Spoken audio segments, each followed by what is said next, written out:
Assalamualaikum warahmatullahi wabarakatuh. Selamat berjumpa di channel ini. Semoga saudara semua sehat walafiat, bahagia di dunia, selamat di akhirat kelak. Kesempatan yang ada, mari kita manfaatkan merespon kajian dengan topik bahasan akidah yang substansinya masih perlu kita uji kebenarannya dengan dasar Al-Quran. Tujuan bahasan untuk meluruskan akidah umat agar sesuai Al-Quran. Mari kita mulai dengan Bismillahirrahmanirrahim. Qalu, sahabat nanya, ya Rasulullah, akhbirni amaltuhu idza qalal jannah. Rasul, tunjukkan kami amal. Kalau amal ini kami lakukan, kami masuk surga. Jawaban Rasulullah mengagetkan para sahabat. Qal, apa Jabril? La yattakhidil jannata min kulli amal. Gak bisa kamu masuk surga dengan amalmu. Illa ridallahu wa maflahu minkum. Masuk surga itu dua kuncinya. Kamu mendapatkan rahmat Allah dan diampuni dosanya, baru bisa masuk surga. Kalau kita ini sampai ke surga, Pak, saya jamin itu bukan karena amal kita, itu karena rahmatnya Allah. Hendaklah seberapa banyak sih amalan kita mau menggapai surga? Kalau bukan karena rahmatnya Allah, sulit sampai ke sana. Manusia, dosamu besar, tapi lihat rahmatku lebih besar. Manusia, salahmu banyak, tapi ampunanku lebih banyak. Kau nangis di hadapanku, aku senyum melihatmu. Kau berjalan menujuku, aku berlari menyambutmu. Surga itu hak prerogatif Allah. Prerogatif. Ya toh? Ya. Memang kita yakin bahwa beliau ini. Kenapa saya katakan begitu? Pernah ada seorang sahabat Nabi dikenal orang baik. Terus teman-temannya di sekitarnya berkata, bahagialah engkau akan mendapat surga. Nabi dengar. Siapa yang bilang begitu tadi? Nabi berkata, tidak seorang pun yang masuk surga karena amalnya. Kalau berkata dia baik amalnya, jadi jangan surga hak prerogatif Tuhan. Terus ditanya, kamu pun tidak wahai Nabi Muhammad? Saya pun tidak. Kecuali kalau Allah menganugerahkan rahmat kepada saya. Narasi yang disampaikan bertentangan dengan firman Allah atau dapat dinilai mengingkari Al-Quran, sehingga vonisnya walladzina kafaru wa kadzabu bi ayatina ulaika ashabul jahim. Orang-orang yang kafir dan mengingkari ayat-ayat Allah, neraka jahim tempatnya. Atau Bismillahirrahmanirrahim.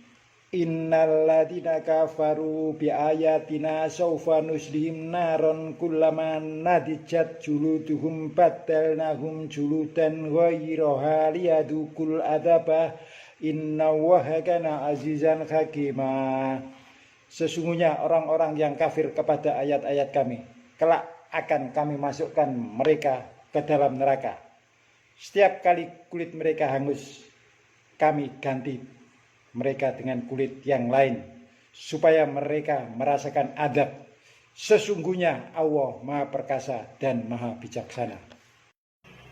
Hadis tersebut patut dicurigai dari orang munafik, karena waktu zaman Nabi saja orang munafik sudah ada.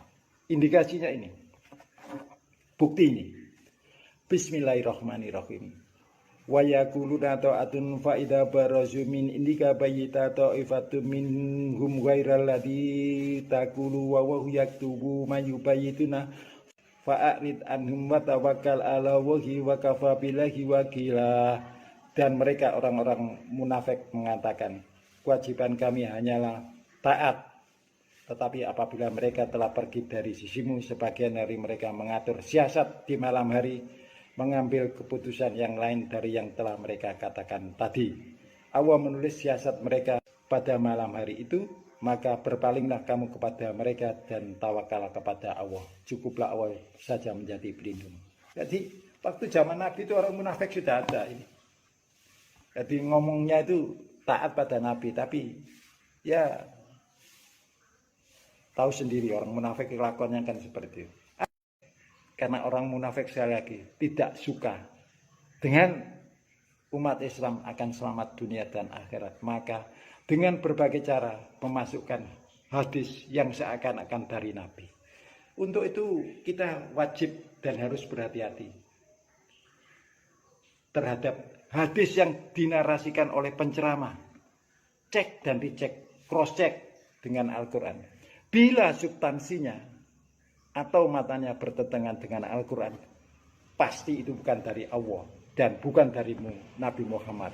Karena Allah tidak mungkin berfirman yang saling bertentangan antara satu sama lainnya. Tidak mungkin Al-Quran dan hadis itu bertentangan, tidak mungkin. Dan Nabi Muhammad jelas tidak berani membuat keputusan hukum yang berlainan dengan yang telah ditetapkan oleh Allah dalam Al-Quran. Untuk itu sekali lagi, berhati-hatilah dengan hadis. Karena hadis potensi dari orang munafik itu sangat tinggi. Sebagaimana contoh tadi. Dan Al-Quran juga telah mengindikasikan bahwa orang munafik eksis sejak zaman Nabi. Dan sampai sekarang pun terus akan menggerogoti akidah umat Islam agar tersesat di dunia dan di akhirat. Sorry bro. Mari kita lihat Al-Quran. Bismillahirrahmanirrahim. Man amila sayyi'atan fala yujza illa mislaha wa man amila sholihan min dzakarin aw unsa wa huwa mu'minun fa ulaika yadkhulunal jannata yurzaquna fiha bighairi hisab. Barang siapa yang mengerjakan perbuatan jahat, maka tidak akan dibalas melainkan sebanding dengan kejahatannya. Dan barang siapa yang mengerjakan amal soleh, baik laki-laki maupun perempuan, dalam kondisi beriman, mereka akan masuk surga. Mereka diberi rezeki dan kekal di dalamnya serta tanpa hisab. Al-Quran jelas, tidak bertele-tele. Orang yang mengerjakan perbuatan bertentangan dengan Al-Quran dan sunnah terpilih, tempatnya neraka. Dan yang mengerjakan amal soleh secara benar sesuai Al-Quran dan sunnah terpilih dapat surga.